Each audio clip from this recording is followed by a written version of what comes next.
Hello students, Surendra Mohan Gupta from Newton College teaching on Newton Guru 1991। आज जो हम topic पढ़ने वाले हैं, क्वेश्चंस जो हम आज करने वाले हैं, वो जो क्वेश्चंस हैं वो आपके सामने है। Question number 4। पिछली वीडियोस में क्वेश्चन नंबर 3 तक हम कंप्लीट कर चुके हैं। आज का जो हमारा क्वेश्चन नंबर 4 है वो ये है कि ए और बी के बीच में जो रिलेशन है वो तभी लगेगा, ए और बी के बीच में रिलेशन कब लगेगा, जब ए इज लेस देन और इक्वल टू बी होगा। जब ए जो है वो बी से छोटा या बराबर होगा तब ये रिलेशन लगने वाला। तो आपको रिफ्लेक्सिव प्रूव करना है, सिमेट्रिक ट्रांजिटिव प्रूव करना है, नॉट सिमेट्रिक प्रूव करना है। ठीक है जी, चलिए चलते हैं इसके ऊपर। ये रिलेशन हमारे पास ये वाला रिलेशन है, ए लेस देन वाला। तो फॉर रिफ्लेक्सिव क्वेश्चन नंबर 4 चल रहा है, ये एक्सरसाइज 1.1 का। For reflexive A relation A को जब इसमें डालेंगे तो क्या बनेगा, A is less than equal to A is less than और इक्वल टू ए। मतलब कोई भी एक कंडीशन इसमें आप लगा सकते हैं, ए इज लेस देन और इक्वल टू। तो इक्वल टू तो आ ही रहा है, ऊपर देखिए ए इक्वल टू ए तो आ ही रहा है, लेस देन नहीं तो इक्वल टू वाला तो आ ही रहा है। तो इसका मतलब ये तो वैसे ही ट्रू हो गया। तो यस इट इज रिफ्लेक्सिव।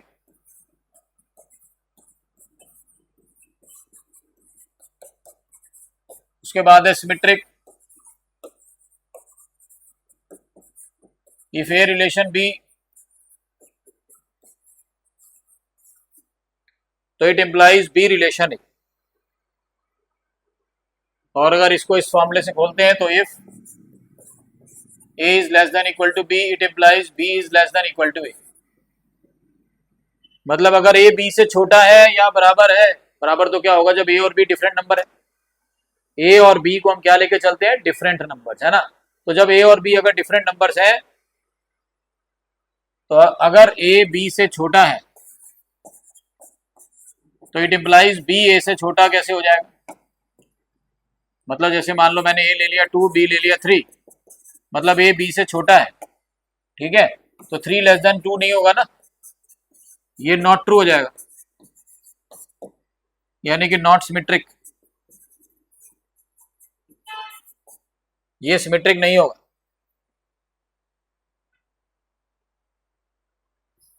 इसके बाद ट्रांजिटिव में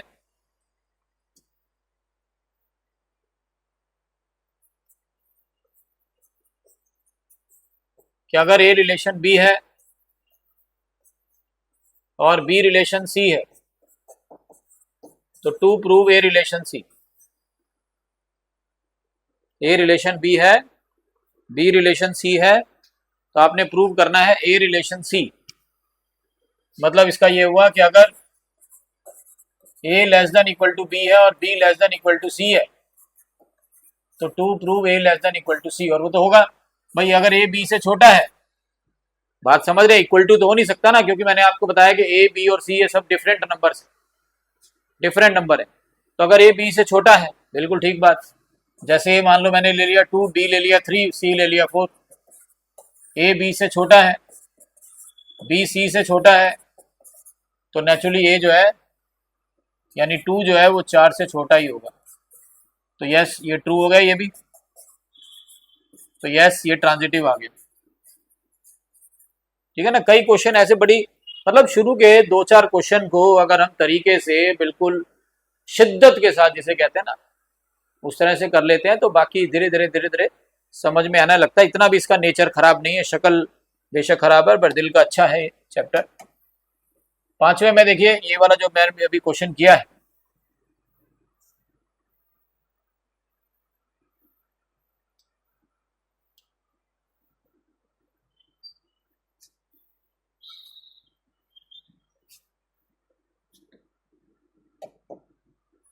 पांचवा क्वेश्चन,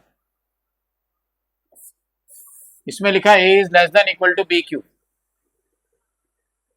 अभी आया था ना ऊपर, मैंने सेकंड क्वेश्चन वीडियो में डाला पिछली वीडियो में उसमें a less than equal to B square था, इसमें a less than equal to B cube है, और इसमें भी वही चेक करना है। चेक मतलब आपको मैंने बताया ना, रिफ्लेक्सिव, सिमेट्रिक, ट्रांजिटिव ज्यादातर आता नहीं है, तो देखते हैं एक बार। बिल्कुल सेकंड क्वेश्चन की तरह से एग्जांपल भी आप वही वाले ले सकते हैं, कोई दिक्कत नहीं है।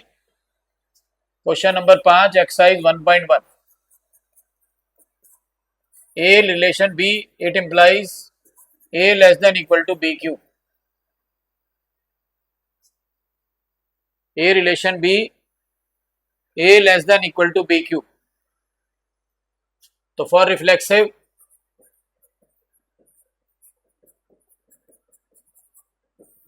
a रिलेशन a, उसको इसमें डालेंगे तो क्या बनेगा, a less than equal to a cube. और मेरे को क्या लाना है बताइए आपको, ना रिफ्लेक्सिव, ना सिमेट्रिक, ना ट्रांजिटिव, ये लेके आना। तो मान लो a की वैल्यू मैंने वही सेम हाफ ले ली, सेकंड में भी ये ली थी, half less than equal to 1/8, तो ये फॉल्स आ गया, मतलब नॉट रिफ्लेक्सिव।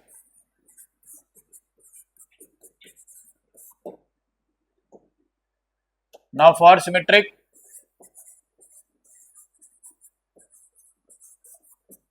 अगर a रिलेशन b है तो it implies b relation a होना चाहिए, यानी अगर a less than equal to B cube है तो b less than equal to a cube होना चाहिए। ठीक है जी, तो वही सेकंड वाला एग्जांपल ले लेते हैं। मान लो a जो है वो -1 है और b को मैंने 3 ले लिया, तो -1 is less than equal to 9, ये सच है। अब यही चीज यहां डालते हैं तो 3 लेस देन इक्वल टू -1, ये झूठ हो जाएगा, मतलब नॉट सिमेट्रिक आ गया, नॉट सिमेट्रिक। सेम एग्जांपल भाई सेकंड क्वेश्चन वाले। For transitive,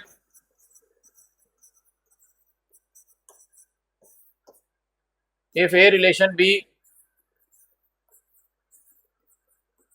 b relation c, तो to prove a relation c।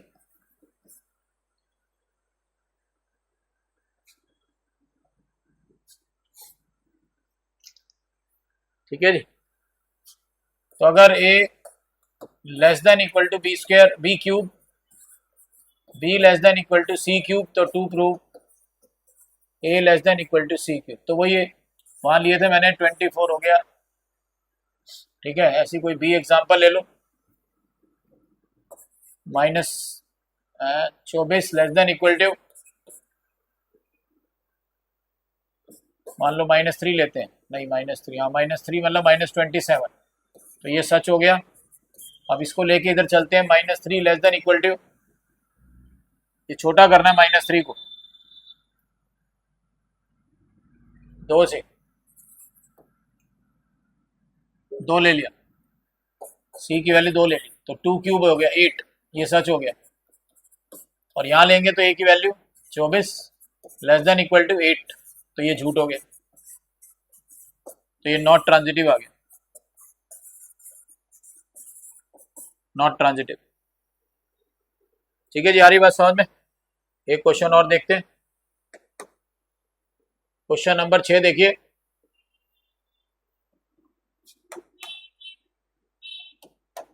Sixth question में दिया है कि एक रिलेशन आर है, 1 2 3 सेट है, सेट है अपने पास 1 2 3, और उसके रिलेशन में पेयर क्या बन रहे हैं, 1 2, 2 1। तो इसमें ये सिमेट्रिक प्रूव करना है, बाकी कुछ नहीं, बाकी कुछ नहीं है। तो रिफ्लेक्सिव की कंडीशन क्या थी, 1 1 होना चाहिए, 1 1 है इसमें, नहीं है। 2 2 होना चाहिए, 2 2 है इसमें, नहीं है। और सिमेट्रिक की कंडीशन क्या होती है कि 1 का रिलेशन अगर 2 से है, 2 का रिलेशन 1 से, हो गया ना सिमेट्रिक। तो सिमेट्रिक ही बनेगा, क्योंकि रिफ्लेक्सिव मतलब 1 1 2 2, इसमें कोई भी बिलोंग नहीं कर रहा, लेकिन 1 रिलेशन 2 है, इट इंप्लाइज 2 रिलेशन 1 है, मतलब 1 2 है, यस, एंड 2 1 भी है, तो बोथ एग्जिस्ट। तो क्या हो गया, ये सिमेट्रिक हो गया, यस सिमेट्रिक। ट्रांजिटिव नहीं है, क्योंकि 1 का रिलेशन अगर 2 से है, 2 का 1 से है, तो 1 1 भी होना चाहिए। होना चाहिए,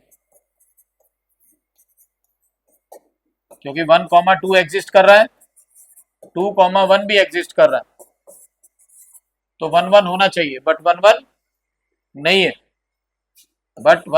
है, ठीक है। तो ये क्या हो गया, नॉट ट्रांजिटिव आ गया। यही अपने को प्रूव करना था।